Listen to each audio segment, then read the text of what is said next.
Antes de comenzar no olvides suscribirte, darle like y comentar. Pueden seguirme en mis redes sociales para apoyarme y proponerme nuevas historias. Enlaces en la descripción. Cazadores de sombras, Renacimiento. Lady Midnight. De Cassandra Clare. Capítulo 7. El fragoroso mar. Cristina estaba sentada en el suelo ante el dormitorio de Mark Blackton. No había oído ningún ruido en el interior desde hacía lo que parecían ser horas. La puerta estaba abierta y lo podía ver, hecho un ovillo en un rincón de la habitación, como un animal salvaje atrapado. Las hadas había sido su campo de estudio en México. Siempre le habían fascinado los cuentos de hadas, desde los nobles guerreros de las cortes hasta los duendes que se burlaban de los humanos y los atormentaban. No estaba en Idris cuando se declaró la paz fría, pero su padre sí, y la historia le producía escalofríos. Siempre había querido conocer a Mark y a Ellen Blackton, para decirles.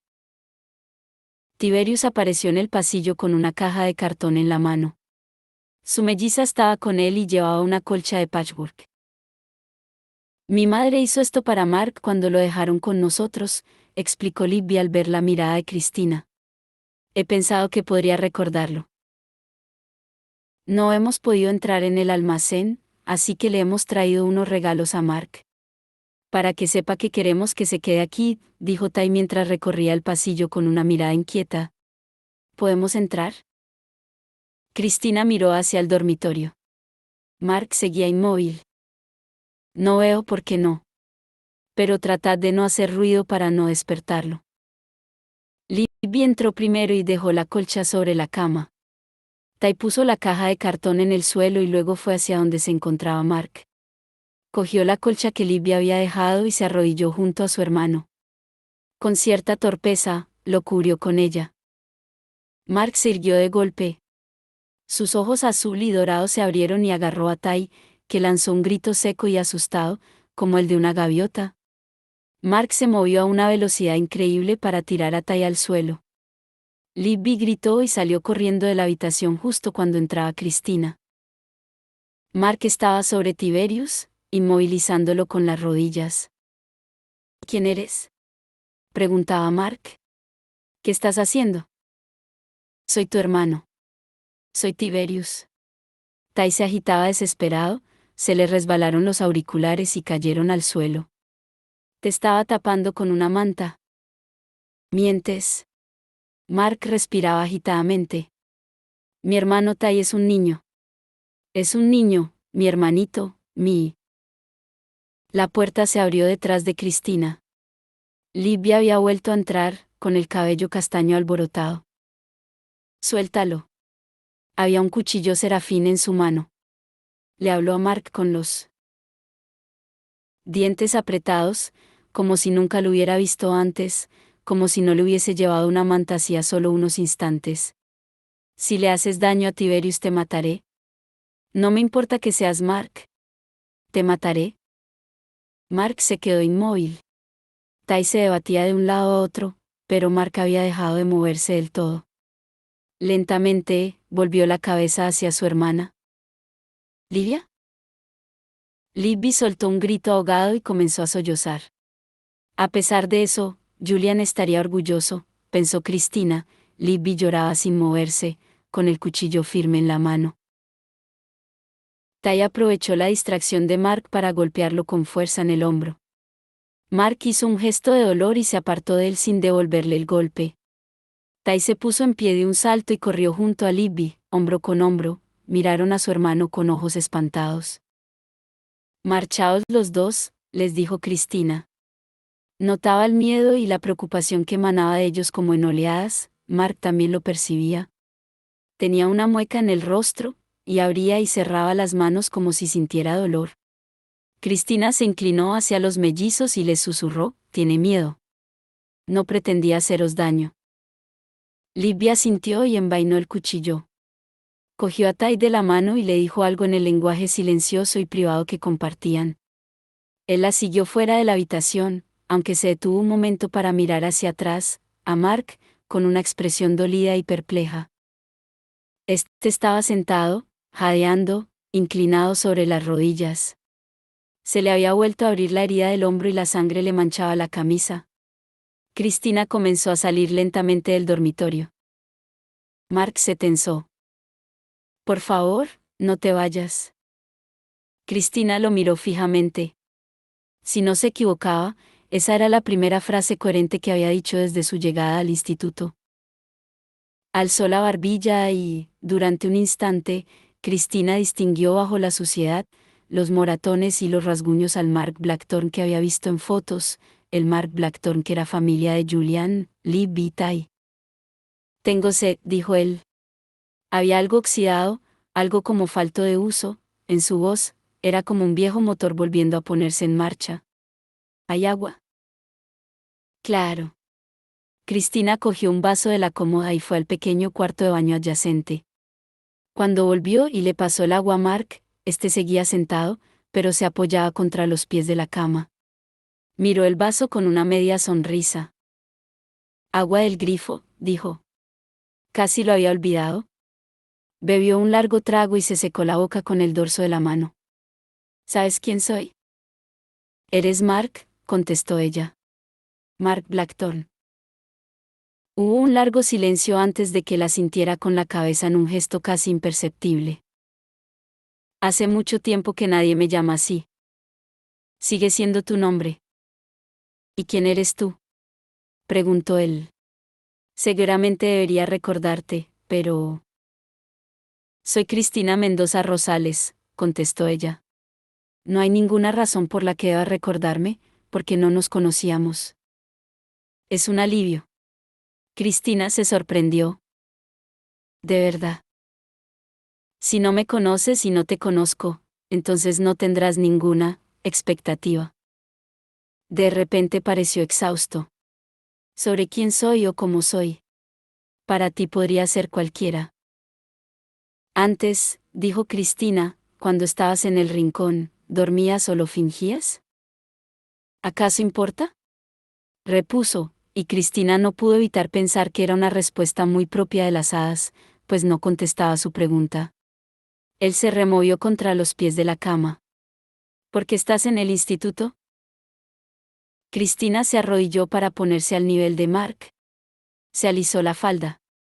Aunque no quería, las palabras de su madre diciéndole que un cazador de sombras fuera de servicio siempre debía estar arreglado y presentable le resonaron en la cabeza.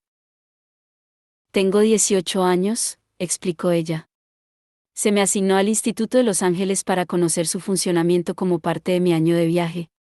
¿Qué edad tienes tú? Esta vez, Mark tardaba tanto en responder que Cristina se preguntó si lo haría.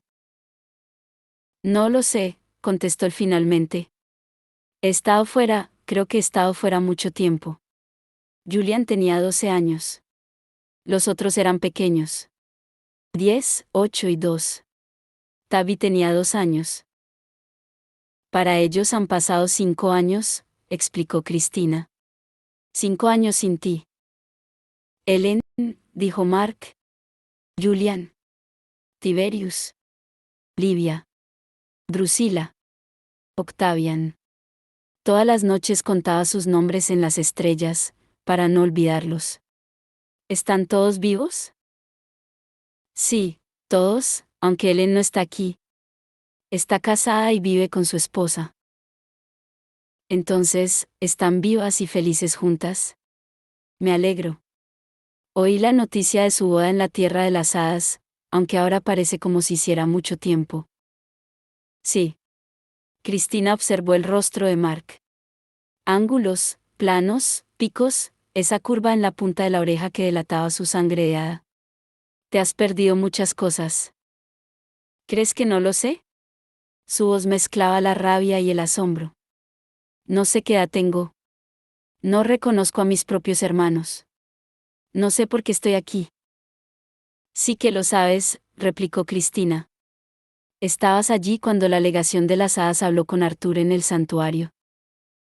Mark inclinó el rostro hacia ella.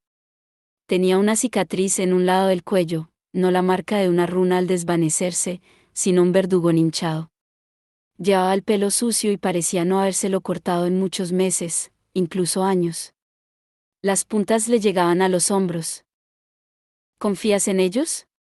¿En las hadas? Cristina negó con la cabeza. Bien. Apartó la mirada de ella. No debes hacerlo. Cogió la caja de cartón que Tai había dejado en el suelo y se la acercó. ¿Qué es esto? Cosas que han pensado que podías querer, contestó Cristina. De parte de tus hermanos. Regalos de bienvenida, dijo Mark en un tono de confusión. Se arrodilló junto a la caja y comenzó a remover el batiburrillo de objetos que contenía, unas camisetas y unos vaqueros, que seguramente eran de Julian, un microscopio, pan y mantequilla, un puñado de flores del desierto, cogidas en el jardín de detrás del instituto. Mark alzó la cabeza para mirar a Cristina. Los ojos le brillaron, cargados de lágrimas contenidas. La camiseta que llevaba estaba muy gastada y era muy fina. Cristina podía ver bajo la tela más verdugones y cicatrices en su piel. ¿Y qué les digo? Preguntó Mark. ¿A quiénes? A mi familia. A mis hermanos. A mi tío. Negó con la cabeza. Los recuerdo y al mismo tiempo no los recuerdo. Siento como si hubiera vivido aquí toda mi vida, y sin embargo también me parece haber estado siempre con la cacería salvaje. Su rugido me resuena en los oídos, la llamada de los cuernos, el sonido del viento tapan las voces de mi familia. ¿Cómo se lo explico? No se lo expliques, respondió Cristina. Solo diles que los quieres y que los has echado de menos todos los días. Diles que odiabas la cacería salvaje. Diles que te alegras de estar de vuelta. Pero, ¿por qué voy a hacerlo? ¿No notarán que estoy mintiendo? ¿No los has echado de menos? ¿No te alegras de haber vuelto? No lo sé, contestó Mark. No puedo oírme el corazón ni lo que me dice. Solo oigo el viento. Antes de que Cristina pudiera responder, se oyó un seco golpecito en la ventana. Otra vez. Una serie de golpecitos que sonaron casi como un código. Mark se puso en pie. Fue a la ventana, la abrió y se inclinó hacia afuera. Cuando volvió a meterse tenía algo en la mano. Una bellota. Cristina la miró sorprendida. Las bellotas eran uno de los métodos con los que las hadas enviaban mensajes. Escondidos en hojas, flores y otras cosas silvestres. Ya. Dijo Cristina, incapaz de contenerse. ¿Acaso no podían dejarlo en paz ni un rato, solo con su familia y en su casa? Mark, pálido y agobiado, chafó la bellota dentro del puño. Había un rollito de pergamino claro. Lo cogió y leyó el mensaje en silencio. Abrió la mano y lo dejó caer. Se sentó en el suelo, con las rodillas contra el pecho. Y la cabeza entre las manos. Dejó caer hacia adelante el largo cabello claro mientras el pergamino llegaba lentamente al suelo. Lanzó un apagado sonido gutural, algo entre un gruñido y un gemido de dolor. Cristina cogió el pergamino. En él estaba escrito: recuerda tu promesa. Recuerda que nada de esto es real. Fuego al agua, dijo Emma mientras avanzaban rápido por la autovía hacia el instituto. Después de todos estos años, por fin sé lo que significan algunas de las marcas. Julian conducía. Emma tenía los pies sobre el salpicadero y la ventanilla bajada, el aire salado del mar entraba en el coche y le alborotaba el cabello de las sienes. Así era como siempre iba en el coche con Julian, con los pies en alto y el viento en el pelo. Era algo que Julian adoraba, Emma junto a él en el coche, conducir con el cielo azul en lo alto y el mar turquesa al lado. Era una imagen que parecía cargada de infinitas posibilidades, como si pudieran seguir viajando para siempre, con el horizonte como único destino. Era una fantasía en la que a veces pensaba mientras se iba quedando dormido. Emma y él metían sus cosas en el maletero de un coche y dejaban el instituto, Asia. Un mundo sin niños y sin ley, y sin Cameron Asdon, donde nada los frenaba excepto los límites de su amor y su imaginación. Y si había dos cosas que creía ilimitadas, eran el amor y la imaginación. Parece un hechizo, comentó Julian, forzándose a volver al presente. Apretó el acelerador y el viento entró con aún más fuerza por la ventanilla de Emma.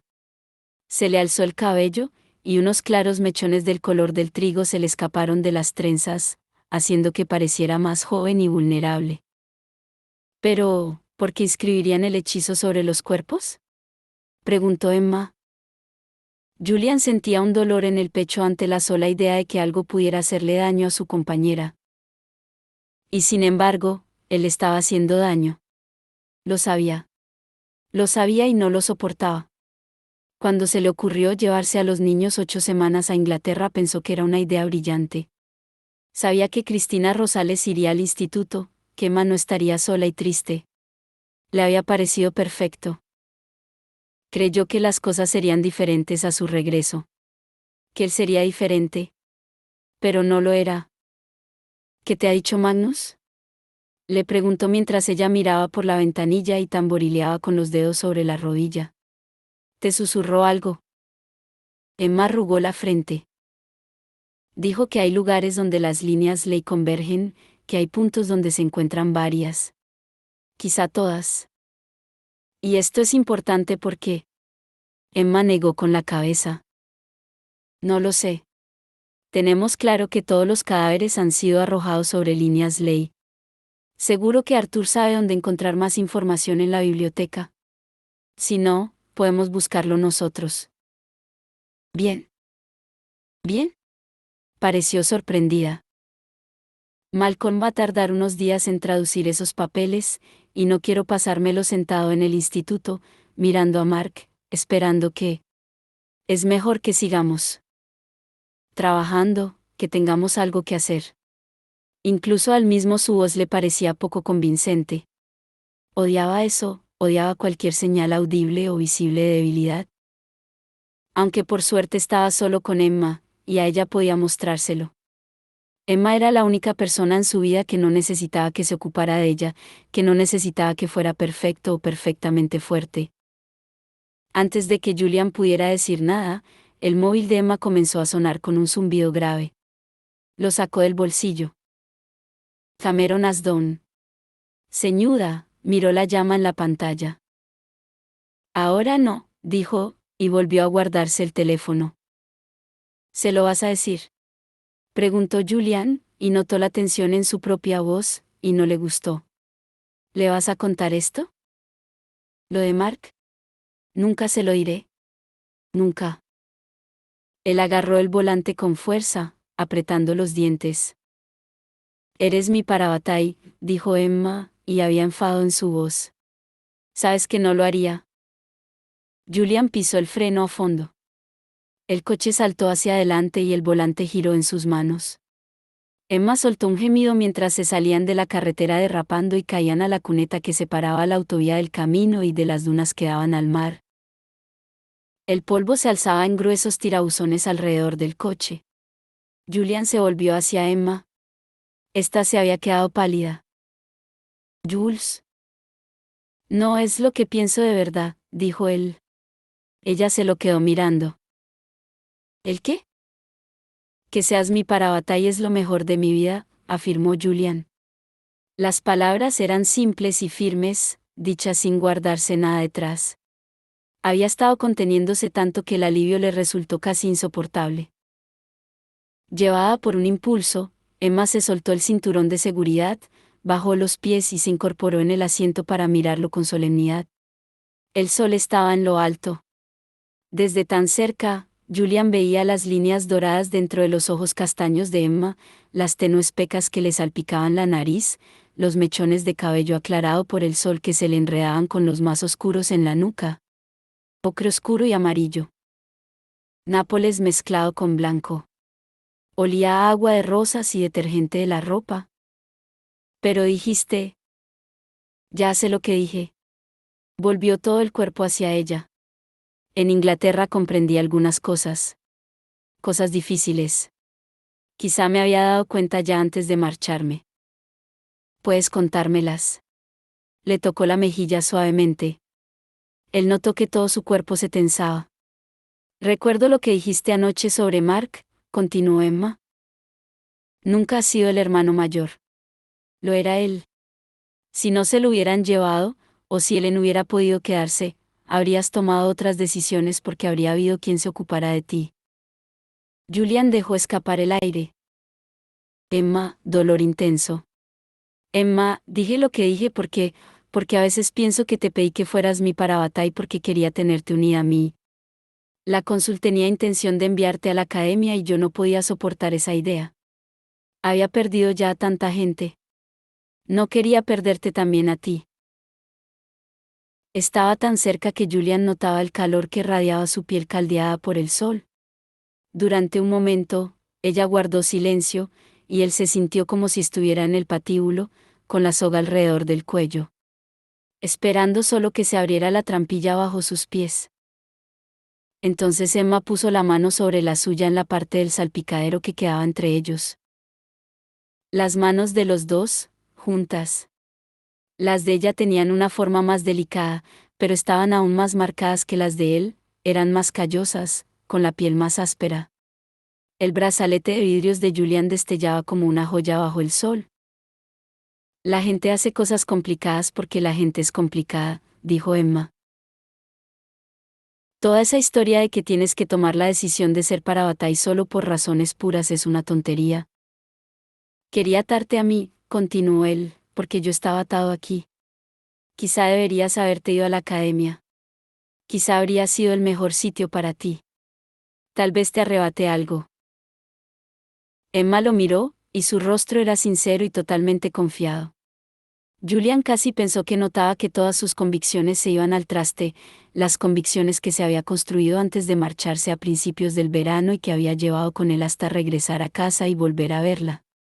Las notaba deshaciéndose en su interior, como madera seca destrozándose contra las rocas. Jules, repuso ella. Me diste una familia. Me lo diste todo. Un móvil sonó de nuevo. El de Emma Julian se recostó en el asiento, con el corazón disparado, mientras ella se sacaba el teléfono del bolsillo. Vio cómo se ponía seria. Es un mensaje de Libby, explicó. Dice que Mark se ha despertado. Y que está gritando.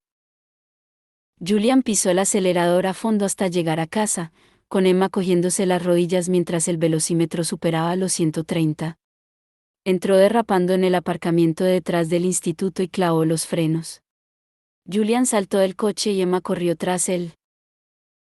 Al llegar al primer piso encontraron a los jóvenes Blackthorne sentados en el suelo ante la puerta de Mark. Drew estaba acurrucada con Tabby contra el costado de Libby. Ty estaba solo, con las largas manos colgándole entre las rodillas. Todos miraban fijamente la puerta entreabierta. Emma oía la voz de Mark, alta y enfadada, y luego otra más suave y calmada, la de Cristina. Perdón por el mensaje, dijo Libby con un hilillo de voz. Es que estaba gritando y gritando. Por fin ha parado, pero... Cristina está con él. Si entramos cualquiera de nosotros, se pone a dar gritos. ¡Ay, Dios! Emma fue hacia la puerta, pero Julian la sujetó y la hizo volverse. Ella miró a su alrededor y vio que Ty había comenzado a mecerse hacia adelante y hacia atrás, con los ojos cerrados. Era algo que hacía cuando las cosas eran demasiado ruidosas, demasiado bruscas, o duras, o rápidas, o dolorosas. Para Ty el mundo era súper intenso, decía siempre Julian. Era como si sus oídos oyeran con más intensidad, como si sus ojos viesen más, y a veces todo eso era demasiado para él. Necesitaba tapar el ruido, notar algo en la mano para distraerse. Necesitaba mecerse para tranquilizarse. Cada uno procesaba el estrés de una forma diferente, decía Julian. Esa era la de Ty, y no hacía daño a nadie. Emma, dijo Julian. Tenía el rostro tenso. Tengo que entrar solo. Ella sintió. La soltó casi a regañadientes. Chicos, dijo Julian mirando a sus hermanos, al rostro ovalado y preocupado de Drew, a la expresión confusa de Tabby, a los tristes ojos de Libby y a los hombros inclinados de Ty. Esto va a ser muy duro para Mark. No podemos esperar que esté bien de golpe. Va a necesitar mucho tiempo. Tiene que acostumbrarse a estar aquí. Pero somos su familia, replicó Libby. ¿Por qué tiene alguien que acostumbrarse a su propia familia? Puede que sea necesario, repuso Julian, con una voz paciente que, a veces, asombraba a Emma, si has estado lejos mucho tiempo y en un sitio donde la cabeza te juega malas pasadas. Como la tierra de las hadas, añadió Tai. Había dejado de mecerse y estaba apoyado contra la pared, con el cabello húmedo sobre la cara. Exacto, asintió Julian. Así que vamos a darle tiempo. Quizá dejarlo solo un rato. Miró a Emma. Ella dibujó una sonrisa en el rostro. Dios, ¿se le da mucho peor fingir que a Jules? Malcolm está trabajando en la investigación de los asesinatos, dijo. He pensado que podíamos ir a la biblioteca y buscar cosas sobre las líneas ley. ¿Yo también? Preguntó Drew. ¿Puedes ayudarnos a dibujar un mapa? ¿Vale? Drew asintió. Vale. Se puso en pie y los otros la siguieron. Mientras Emma los llevaba por el pasillo, en un grupo apagado y silencioso, miró hacia atrás una vez. Julian estaba ante la puerta del dormitorio de Mark, contemplando cómo se marchaban. Sus ojos se encontraron durante un instante antes de que él apartara la mirada, como si no la hubiera visto observarlo. Si Emma estuviera con él, pensó Julian mientras abría la puerta, sería más fácil. Tendría que serlo. Cuando estaban juntos era como si respirara el doble de oxígeno, como si tuviera el doble de sangre, como si dispusiera de dos corazones para impulsar los movimientos de su cuerpo. Lo achacó a la magia duplicadora de Parabatai, que lo hacía ser el doble de lo que sería sin ella. Pero había tenido que enviarla con los niños, no confiaba en nadie más, y mucho menos en Arthur. Arthur, pensó con amargura, Arthur, que estaba escondido en su desván mientras sus sobrinos trataban desesperadamente de mantener unida a su familia y otro. Mark, llamó Julian. El dormitorio estaba en penumbra, con las cortinas corridas. Vio a Cristina sentada en el suelo, de espaldas a la pared. Tenía una mano en el colgante del cuello y la otra en la cadera, donde algo le brillaba entre los dedos. Mark iba de un lado a otro a los pies de la cama, con el cabello cayéndole ante la cara. Se veía lo dolorosamente delgado que estaba, era todo músculo fibroso, pero el tipo que se consigue pasando hambre de vez en cuando y ejercitándose sin parar. Alzó la cabeza de golpe cuando Julian lo llamó. Sus ojos se encontraron, y Julian vio un destello momentáneo de reconocimiento en los de su hermano. Mark, repitió, y se le acercó con la mano extendida. Soy yo. Jules. No, comenzó Cristina, pero era demasiado tarde. Mark ya le estaba enseñando los dientes mientras siseaba furioso. Mentiras. Rugió. Alucinaciones. Sé quién eres. Wynn te ha enviado para engañarme. Soy tu hermano, repitió Julian. Mark tenía una expresión salvaje en el rostro. Conoces los deseos de mi corazón, continuó Mark. Y los usas contra mí como cuchillos. Julian miró a Cristina. Esta se estaba poniendo en pie lentamente, como si se preparase para interponerse entre los dos hermanos, de ser necesario. Mark se volvió hacia Jules con ojos ciegos, sin verlo. Traes a los mellizos ante mí y los matas una y otra vez. Mitai no entiende por qué no puedo salvarlo. Me traes a Drew, y cuando ríe y pide ver el castillo de cuento de hadas rodeado de setos, la lanzas contra los espinos hasta que le atraviesan el cuerpecito. Y me haces lavar la sangre de Octavian, porque la sangre de un niño inocente es magia bajo la colina. Julian no se acercó más.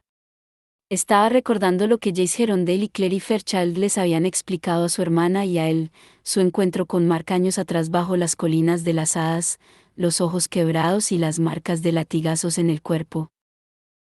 Mark era fuerte, se había dicho Julian después, en la oscuridad de las 1000 noches siguientes. Podría soportarlo. Julian solo había pensado en la tortura del cuerpo. No se le había ocurrido pensar en la de la mente. Y Julian, continuó Mark, es demasiado fuerte para que puedas con él. Intentas someterlo en el torno, y lo torturas con pinchos y afiladas hojas, pero incluso así, no se rinde. Así que le llevas a Emma, porque los deseos de nuestros corazones son como cuchillos para ti. Era demasiado para Julian. Tuvo que agarrarse a uno de los postes de la cama para mantener el equilibrio. Mark, repitió. Mark Anthony Blackthorne. Por favor. No es un sueño. Es verdad que estás en casa. En tu casa. Fue a cogerle la mano. Mark se la apartó. Solo eres un humo embustero. Soy tu hermano. No tengo ni hermanos ni hermanas, no tengo familia. Estoy solo. Formo parte de la cacería salvaje. Soy leal a Win el cazador, recitó Mark como si se lo hubiera aprendido de memoria. No soy Win, insistió Julian. Soy un Blackthorne. Tengo sangre Blackthorne en las venas, igual que tú. Eres un fantasma y una sombra. Eres la crueldad de la esperanza. Mark apartó el rostro. ¿Por qué me castigas? ¿No he hecho nada para disgustar a la cacería? Esto no es ningún castigo. Julian dio un paso hacia Mark. Este no se movió, pero comenzó a temblar.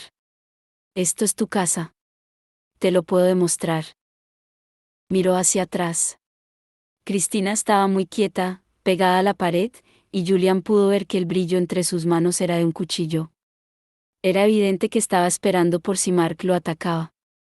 Julian se preguntó por qué había estado dispuesta a quedarse en la habitación sola con Mark. ¿Acaso no había tenido miedo? No hay ninguna prueba, susurró Mark. No cuando puedes plantarme un espejismo ante los ojos. Soy tu hermano, repitió Julian. Y te lo probaré, te diré algo que solo tu hermano sabría. Al oír eso, Mark alzó los ojos. Algo brilló en ellos, como una luz en la distancia del mar. Recuerdo el día en que se te llevaron, dijo Julian. Mark se echó hacia atrás. Cualquiera sabría eso. Estábamos en la sala de entrenamiento. Oímos ruidos y tú bajaste. Pero antes de irte me dijiste algo. ¿Lo recuerdas? Mark se quedó muy quieto. Me dijiste, quédate con Emma, continuó Julian. Me dijiste que me quedara con ella, y lo he hecho. Ahora somos para Bataille. Hace años que cuido de ella y siempre lo haré, porque me lo pediste, porque fue lo último que me dijiste, porque... Entonces recordó que Cristina estaba allí y se interrumpió de golpe. Mark lo miraba fijamente, en silencio. Julian notó la desesperación crecer en su interior. Quizá fuera un truco de las hadas, quizá le habían devuelto a Mark, pero tan dañado y vacío por dentro que ya no era Mark. Tal vez. Mark se derrumbó hacia adelante y se agarró a Julian. Este estuvo a punto de caer, pero consiguió mantener el equilibrio. Mark estaba delgado como un látigo, pero fuerte, y agarraba entre los puños la camisa de Julian. Este notó el corazón de su hermano golpeándole dentro del pecho, notó sus huesos bajo la piel. Mark olía a tierra y a rocío, a hierba y aire nocturno. Julian, dijo Mark con una voz apagada y el cuerpo tembloroso. Julian, mi hermano, mi hermano. En algún punto de la distancia, Julian oyó cerrarse la puerta. Cristina los había dejado solos. Suspiró. Quería relajarse entre los brazos de su hermano, dejar que lo abrazara como lo había hecho una vez antes. Pero Mark era un poco más bajo que él, frágil bajo sus manos. En adelante, sería él quien sujetara a Mark. No era lo que se había imaginado, ni lo que había soñado, pero era la realidad. Era su hermano. Abrazó con fuerza a Mark y ajustó su corazón para soportar esa nueva carga. La biblioteca del Instituto de Los Ángeles era pequeña, nada que ver con las famosas bibliotecas de los institutos de Nueva York y Londres. Sin embargo, era conocida por su enorme colección de libros en griego clásico y latín. Tenía más libros sobre la magia y el ocultismo del período clásico que el Instituto de la Ciudad del Vaticano. Antes, la biblioteca tenía un suelo de terracota y ventanas de celosía, pero ahora era una habitación muy moderna. La antigua biblioteca había sido destruida durante el ataque de Sebastián Morgenstern, y los libros esparcidos entre los ladrillos rotos y el desierto. La reconstrucción era de vidrio y acero. El suelo era de madera de cerval, liso y brillante por los diferentes hechizos de protección. Una rampa en espiral comenzaba en el lado norte de la planta baja y subía pegada a las paredes. El lado que daba al exterior estaba cubierto de libros y ventanas, mientras que el que daba al interior tenía una barandilla hasta la altura del hombro. En lo más alto había un tragaluz, cubierto con un vidrio de 30 centímetros de grosor decorado con runas de protección y cerrado con un enorme candado de cobre. Los mapas se guardaban en un gran baúl decorado con el escudo de la familia Blackthorn, una corona de espinas y su divisa, Lex Maya, Lex Nulla. Una mala ley no es ley.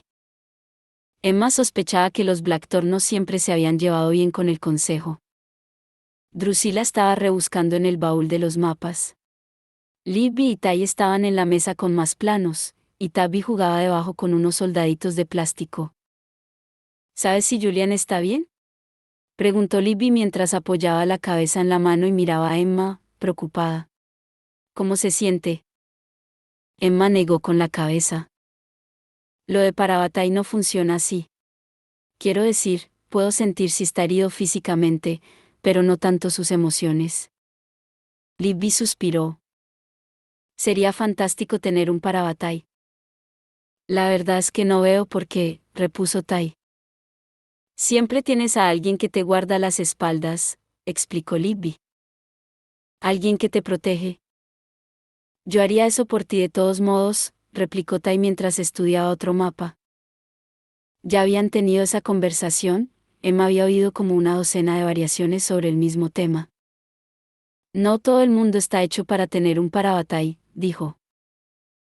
Durante un momento deseó tener las palabras para explicarlo adecuadamente, como amar a alguien más que a uno mismo daba valor y coraje, como verse en los ojos del Parabatai significaba ver lo mejor de uno mismo, como, en el mejor de los casos, luchar con el Parabatai era como armonizar dos instrumentos para hacer música, cada una de las piezas mejorando la otra. Tener a alguien que ha jurado protegerte del peligro, continuó Libby, con los ojos brillantes. Alguien que pondría la mano en el fuego por ti. Emma recordó que Jem le había dicho una vez que su Parabatai, Will, había metido las manos en el fuego para recuperar un paquete que contenía la medicina que salvaría la vida de Jem.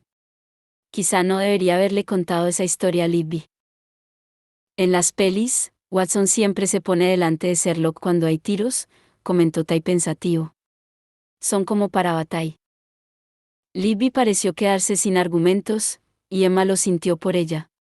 Si Libby decía que eso no era lo mismo que Parabatai, Tai se lo discutiría. Si aceptaba que lo era, él señalaría que no hacía falta ser Parabatai para proteger a alguien en caso de peligro.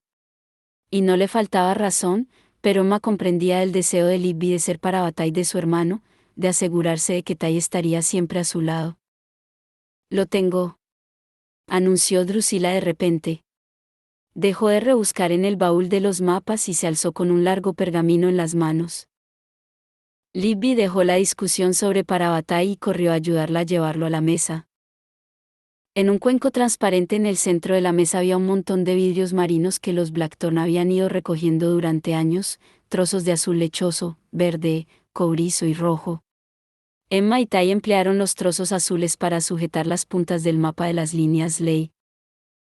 Tabby, que se había sentado al borde de la mesa, había comenzado a ordenar el resto de los vidrios por colores. Emma lo dejó hacer, así no tenía que pensar en cómo tenerlo distraído en ese momento. Líneas ley, dijo Emma mientras pasaba el índice sobre los largos trazos negros marcados en el mapa. Era un plano de Los Ángeles que cegueramente databa de los años 40 del siglo pasado. Había lugares relevantes visibles bajo las líneas: el cruce de los mundos en Hollywood, el edificio Bullocks en Wilshire, el ferrocarril Ángeles Flight en Bunker Hill, el muelle de Santa Mónica, la permanente curva de la costa y el océano. Todos los cuerpos se hallaron en un punto sobre alguna línea ley. Pero lo que Magnus me dijo es que hay lugares donde todas las líneas ley convergen. ¿Y qué tiene eso que ver con todo lo demás?, preguntó Libby, práctica como siempre. No lo sé, pero no creo que me lo hubiera dicho si no tuviese importancia. Y supongo que el lugar de convergencia debe poseer una magia muy poderosa. Mientras Tai se dedicaba al mapa con renovado vigor, Cristina entró en la biblioteca y le hizo un gesto a Emma para que fuera a hablar con ella. Emma se apartó de la mesa y la siguió hasta la máquina de café que había junto a la ventana.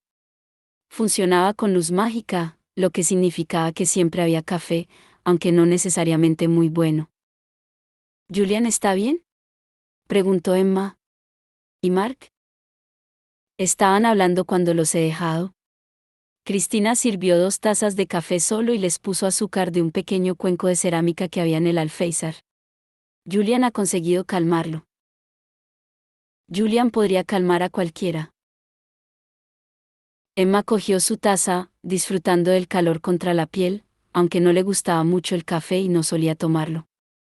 Además, tenía tantos nudos en el estómago que no creía ser capaz de beber nada.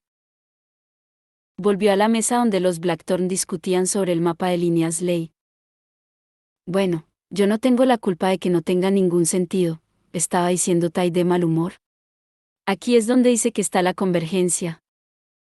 ¿Dónde?, preguntó Emma, que se le acercaba por detrás. Aquí. Drew señaló el círculo que Tai había dibujado en el mapa con un lápiz. Estaba sobre el océano, más lejos de Los Ángeles que de la isla Catalina. No creo que nadie pueda hacer magia en este punto. Supongo que Magnus hablaba por hablar, sugirió Libby. Seguramente no sabía, comenzó Emma, y se calló al oír abrirse la puerta de la biblioteca. Era Julian. Entró en la sala y luego se hizo a un lado con timidez, como un prestidigitador presentando el resultado de un truco. Mark cruzó la puerta tras él. Julian debía de haber recuperado las cosas de Mark del trastero, porque éste llevaba unos vaqueros que le quedaban un poco cortos, seguramente alguno de los suyos viejos, y una de las camisetas de Julian, grisácea y tan lavada que estaba muy suave y descolorida. En contraste, el cabello se le veía muy rubio, casi plata. Le llegaba a los hombros y parecía menos enredado, como si al menos se hubiera limpiado las ramitas. Hola, dijo Mark. Sus hermanos lo miraron en silencio, con los ojos muy abiertos de asombro. Mark quería veros, explicó Julian. Se rascó la nuca, desconcertado, como si no supiera qué hacer. Gracias, dijo Mark, por los regalos de bienvenida que me habéis traído. Los Blackthorn continuaban mirándolo fijamente. Nadie se movió excepto Tabby, que dejó lentamente su vidrio marino sobre la mesa. La caja, aclaró Mark, que habéis dejado en mi cuarto. Emma notó que le cogían el café que tenía en la mano. Iba a protestar, pero Cristina ya cruzaba la sala muy tiesa y con ella en la mano, pasando más allá de la mesa para acercarse a Mark. Le tendió la taza. ¿Quieres?, le preguntó. Mark la cogió agradecido. Se la llevó a la boca y bebió, mientras toda su familia lo miraba con sorprendida fascinación, como si estuviera haciendo algo que nadie hubiera hecho nunca. Mark hizo una mueca. Se apartó de Cristina, tosió y escupió. ¿Qué es esto? Café. Cristina parecía sorprendida. ¿Sabe como el más amargo de los venenos?, dijo Mark indignado. De repente, Libby soltó una risita. El sonido rompió el silencio de la sala, el retablo congelado que formaban los demás. «Te gustaba mucho el café», dijo. «De eso sí me acuerdo. No puedo imaginarme por qué. Nunca he probado nada más asqueroso». Mark hizo una mueca. Tai iba mirando a Julian y a Libby, parecía entusiasmado y excitado, y tamborileaba con sus largos dedos sobre la mesa. «Ya no está acostumbrado al café», le dijo a Cristina. «Las hadas no tienen». «Toma». Libby se levantó y cogió una manzana de la mesa. «Mejor prueba esto». Avanzó y le tendió la fruta a su hermano. Emma pensó que parecía una Blancanieves moderna, con su largo cabello negro y la manzana en la pálida mano. «¿Te gustan las manzanas, verdad?» «Muchas gracias, amable hermana». Mark hizo una reverencia y cogió la fruta, mientras Libby se lo quedaba mirando medio boquiabierta.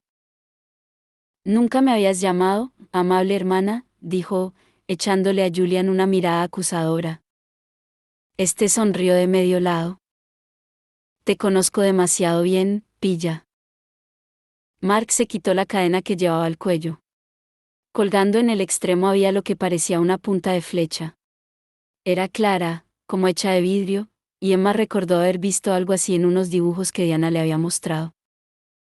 Mark comenzó a pelar la manzana con ella, como si fuera la cosa más normal.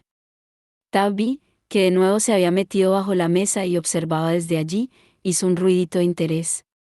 Mark lo miró y le guiñó un ojo. Tabby se escondió más, pero Emma vio que estaba sonriendo. Ella no podía dejar de mirar a Jules. Pensó en cómo había limpiado la habitación de Mark, lanzando furioso las cosas de su hermano a una pila, como si pudiera así romper su recuerdo. Solo había tardado un día, pero desde entonces había tenido sombras en los ojos. Se preguntó si, en el caso de que Mark se quedara, esas sombras se borrarían. ¿Te han gustado los regalos?, preguntó Ru mientras se daba la vuelta sentada sobre la mesa, con una expresión ansiosa en el rostro. Te he puesto pan y mantequilla por si tenías hambre. Algunos no he sabido lo que eran, explicó Mark sinceramente. La ropa ha sido muy útil. El objeto de metal negro.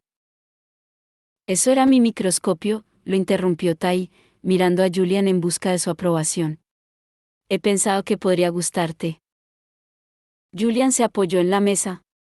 No preguntó a Tai por qué pensaba que Mark querría tener un microscopio, solo le sonrió dulcemente de medio lado. Ha sido muy amable, Tai. Tiberius quiere ser detective, le explicó Libby a Mark. Como Sherlock Holmes. Mark la miró confuso. ¿Es un amigo de la familia? ¿Algún brujo? Es el personaje de una novela, contestó Drew riendo. Tengo todos los libros de Sherlock Holmes, dijo Tai. Me sé todas sus aventuras. Hay 53 relatos cortos y 4 novelas. Te las puedo contar. Y te enseñaré a usar el microscopio. Creo que lo he manchado de mantequilla, admitió Mark avergonzado. No recordaba que era un aparato científico. Emma miró a Tai con cierta preocupación. Este era meticuloso con sus cosas y se podía alterar mucho si alguien se las tocaba o las cambiaba de sitio. Pero no parecía enfadado. El candor de Mark parecía encantarle, del mismo modo que, a veces, le gustaba algún tipo de licor demoníaco extraño o el ciclo de la vida de las abejas. Mark había cortado la manzana en limpios trozos y se la estaba comiendo despacio, como alguien acostumbrado a hacer que le durara la comida. Estaba muy delgado, más de lo que cualquier cazador de sombras lo estaría a su edad. A estos los animaban para que se entrenaran y comieran y se entrenaran, ganando músculo y resistencia. La mayoría de los cazadores de sombras, debido a su entrenamiento constante e intenso, iban de fibrosos a musculosos, aunque Drusilla era más bien gordita, algo que le molestaba cada vez más al ir haciéndose mayor.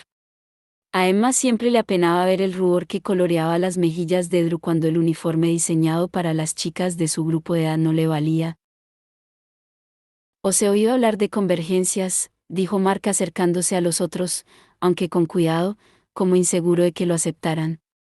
Alzó los ojos y, para sorpresa de Emma, miró a Cristina. La convergencia de las líneas ley es un lugar donde se puede hacer magia negra sin ser detectado. Los seres mágicos saben mucho de líneas ley, y las emplean a menudo. Se había vuelto a colgar la punta de flecha en el cuello.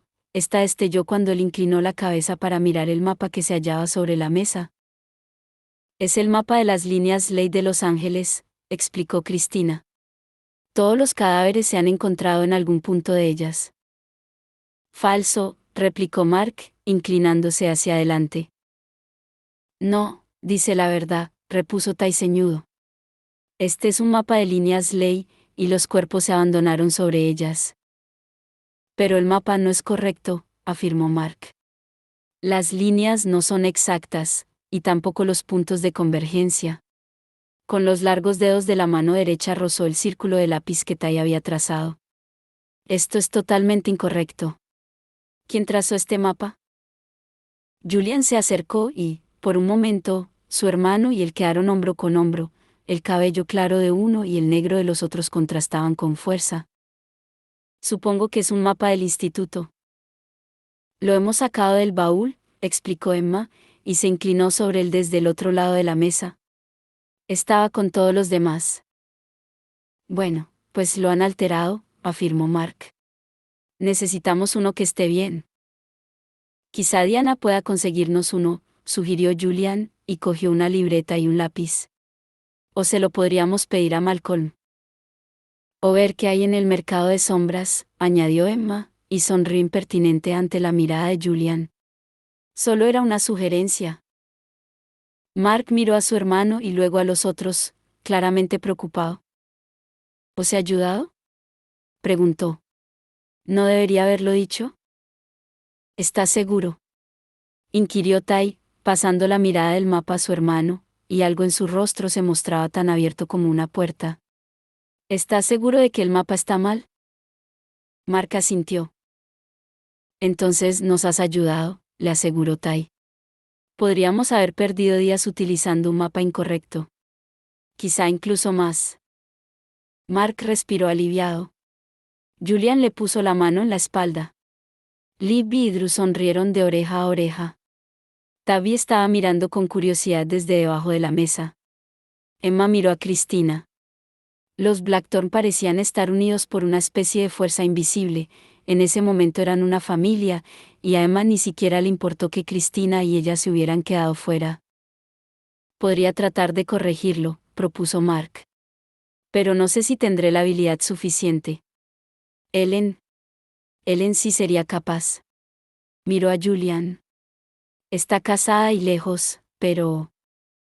¿Puedo suponer que regresará para esto? ¿Y para verme? Fue como ver un cristal romperse a cámara lenta. Ninguno de los Blackthorn se movió, ni siquiera Tabby, pero sus rostros se ensombrecieron al darse cuenta de lo mucho que Mark no sabía. Este palideció y lentamente dejó el corazón de la manzana sobre la mesa. ¿Qué pasa? Mark, dijo Julian, mirando hacia la puerta, ven, hablemos en tu habitación, no aquí. No, lo interrumpió Mark, y su voz se alzó con miedo. ¿Me lo dirás ahora? ¿Dónde está mi hermana, la hija de Lady Nerissa? ¿Dónde está Ellen? Hubo un silencio tenso y doloroso. Mark miraba a Julian. Ya no estaban el uno junto al otro. Mark se había apartado, tan sigiloso y rápido que Emma ni lo había visto. Me has dicho que está viva, continuó Mark, y en su voz había miedo y una acusación. Lo está, se apresuró a decir Emma. Está bien. Mark hizo un ruido de impaciencia. Entonces quiero saber dónde está mi hermana. ¿Julian? Pero no fue este quien respondió. La alejaron cuando se instauró la paz fría, dijo Tai, para sorpresa de Emma. Habló en un tono directo y práctico. La exiliaron. Hubo una votación, continuó Libby. Parte de la clave quería matarla, por su sangre de hada, pero Magnus Bane defendió los derechos de los subterráneos. Enviaron a Ellen a la isla de Brangel a estudiar las salvaguardas. Mark apoyó las palmas sobre la mesa y se inclinó hacia adelante, como si estuviera tratando de recuperar el aliento después de recibir un golpe. La isla de Brangel, susurró. Es un lugar frío, de hielo y nieve. ¿He cabalgado sobre esas tierras con la cacería? No sabía que mi hermana estaba allí abajo, entre los páramos helados. No te habrían dejado verla, aunque lo hubieras sabido, afirmó Julian. Pero tú permitiste que la enviaran lejos.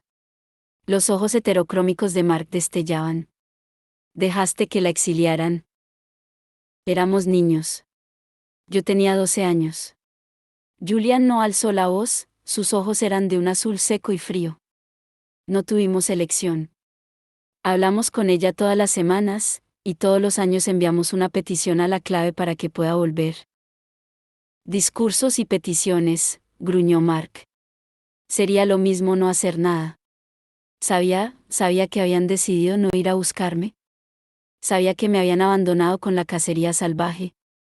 Tragó dolorosamente. Pensaba que era porque temían a Gwyn y la venganza de la cacería, no pensé que fuera porque me odiaban y me despreciaban. No era odio, repuso Julian. Era miedo. Dijeron que no podíamos buscarte, explicó Tai. Había sacado uno de sus juguetes del bolsillo, un trozo de cuerda que solía pasarse por los dedos, formando ochos. Que estaba prohibido. También nos está prohibido visitar a Ellen. Mark miró a Julian, y sus ojos estaban oscurecidos por la furia, negro y bronce. ¿Y lo has intentado alguna vez? No discutiré contigo, Mark, respondió Julian. La comisura de la boca le tironeaba un poco, era algo que solo le pasaba cuando estaba muy agitado, y algo, suponía Emma, que solo ella notaba. Y tampoco vas a pelear por mí, replicó Mark. Eso ha quedado claro. Recorrió la sala con la mirada. Al parecer, he regresado a un mundo donde no se me quiere, soltó, y salió de la biblioteca dando un portazo. Se hizo un horrible silencio. Ya voy yo, dijo Cristina, y salió corriendo de la sala. En el silencio que dejó su marcha, los Blackthorn centraron sus ojos en Jules, y Emma tuvo que contener el impulso de correr a ponerse entre él y la mirada de ruego de sus hermanos. Lo observaban como si él pudiera solucionarlo, como si pudiera solucionarlo todo, como siempre había hecho.